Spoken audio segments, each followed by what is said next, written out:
नागपुरात चंद्रशेखर बावनकुळे यांनी आज पत्रकार परिषदेत महत्त्वाची भूमिका मांडली। राज्यातील नैसर्गिक आपत्तीतील नुकसानीचा संयुक्त अहवाल केंद्राला पाठवला जात असल्याचं त्यांनी स्पष्ट केलं असून एनडीआरएफ निकषानुसार मदत मिळणार असल्याचाही विश्वास त्यांनी व्यक्त केला।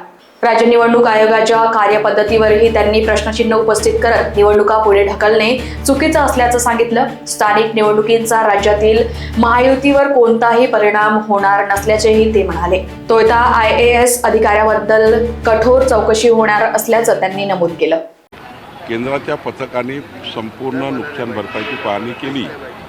आता राज्याचे आणि केंद्राचे त्या ठिकाणी जे काही सर्वेक्षणाचे रिपोर्ट आहेत ते एकत्रितपणे मग ते केंद्राचे अंतिम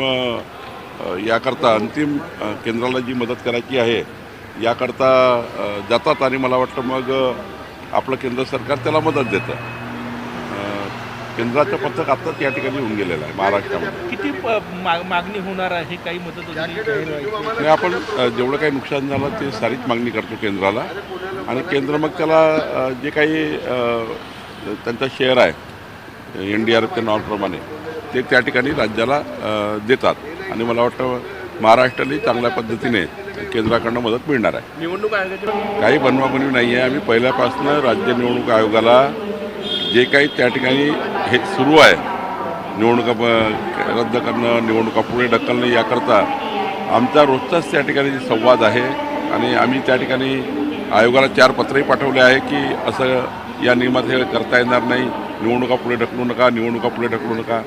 आता नाना पोटलेला प्रत्येक गोष्टीचं राजकारण करायचं गोष्ट वेगळी आहे। आम्ही सर्वच लोक संतप्त आहोत। आम्ही सर्वच लोक त्या ठिकाणी राज्य निवडणूक आयोगाच्या भूमिकेशी असहमत आहोत आणि आम्ही स्पष्टपणे भूमिका मांडली आहे। ही त्या ठिकाणी एक पत्रजोडणी मांडलेली आहे आणि त्यामुळं यामध्ये सर्वपक्षीय लोकांचं, सर्वपक्षीय उमेदवाराचं तातडीनं मतमोजणी करणे, त्या ठिकाणी निवडणुका पुढे ढकलू नका, या सर्व बाबीची आमची सहमती आहे। आता पुढे बघू काय करता येईल, पण निश्चितपणे निवडणूक आयोगाची भूमिका ही चुकीची होती।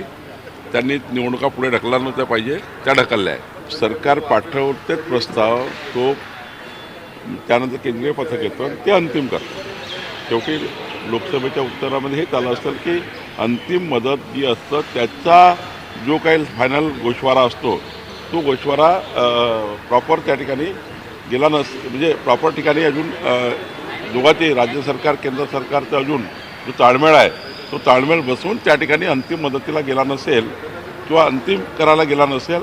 आज एवढंच आहे की दोघाही आमचं आणि केंद्राचं पाहणी झालेली आहे। मागच्या वेळी तुम्ही बघितलं असाल नगरमध्ये, अहिल्यानगरमध्ये सर्वकडे केंद्रीय पथक गेलं, रात्री उशिरापर्यंत केंद्रीय पथक फिरलं। त्यामुळं दोघांची ताळमेळ करून अंतिम प्रस्ताव तो आता मदतीकरता जाईल।